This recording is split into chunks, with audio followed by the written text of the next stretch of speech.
Well, after more than a year of wasted time on the fantasy of Russian collusion in the 2016 election, there's still no evidence that any of it actually happened.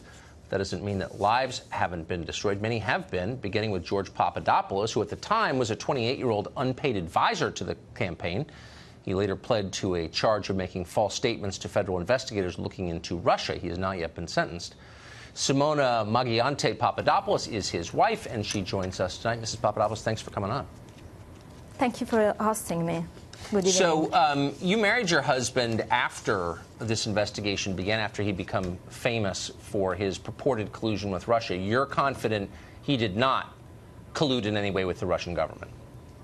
I know he did not, and actually one of the reasons why I'm here tonight, and thank you for hosting me, is to set the record straight about George, in particular in response to James Comey statements on national TV recently, in which he says that George tried actively to obtain emails on Hillary Clinton. This statement is completely false.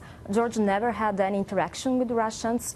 He has never been to Russia either. He doesn't speak Russian, never talked to Russian officials, yet is apparently at the origin of the Russia investigation. This is quite paradoxical for me. So my understanding is that all of this begins in March of 2016 when he's approached in London by a Maltese professor who has since disappeared with the offer of information from the Russians. What has happened to that professor, do you know? Well, I know personally this professor because I used to work with him.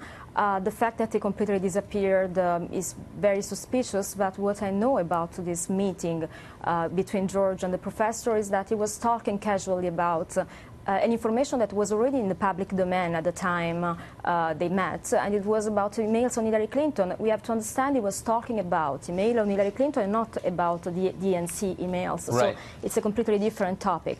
It was a gossip conversation, very casual, that George voluntarily reported to the FBI at the time of their interview, and it became apparently the reason why people think he is at the origin of anything so-called collusion, but actually never colluded with the Russian. He didn't do anything in Russia. Even his job, his work was completely focused in the Middle East, in particular in Israel.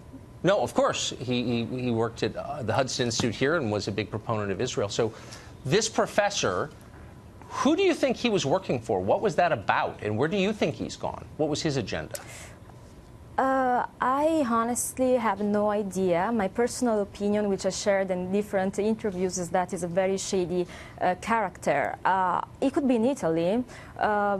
Recently, I heard he doesn't want to appear publicly because of the situation he's involved into and directly through George. But my understanding is that he was gossiping about emails. And again, I remember this information was already highly speculated by all media all over the world at the time. So there was nothing secret about that.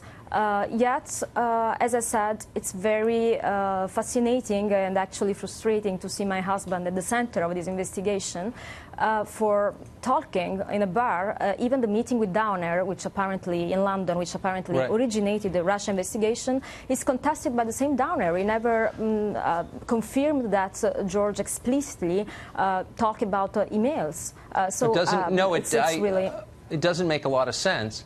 Where is your husband now? He's under a gag order, is my understanding, awaiting sentencing. Is that right? Yes, he's awaiting sentencing. That's why I think it's very important to set the record straight right now, because there are a lot of misunderstanding about his situation, about his role.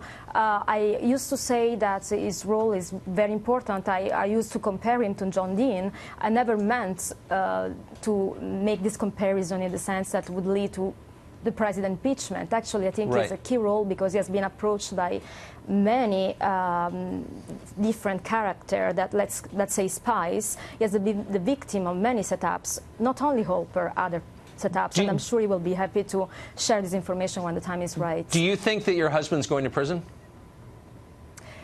I honestly, I know how much dedicated and committed he was in the Trump campaign.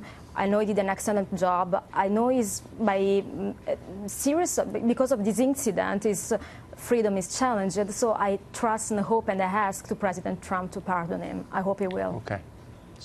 Ms. Papadopoulos, thank you very much for coming on. I appreciate it.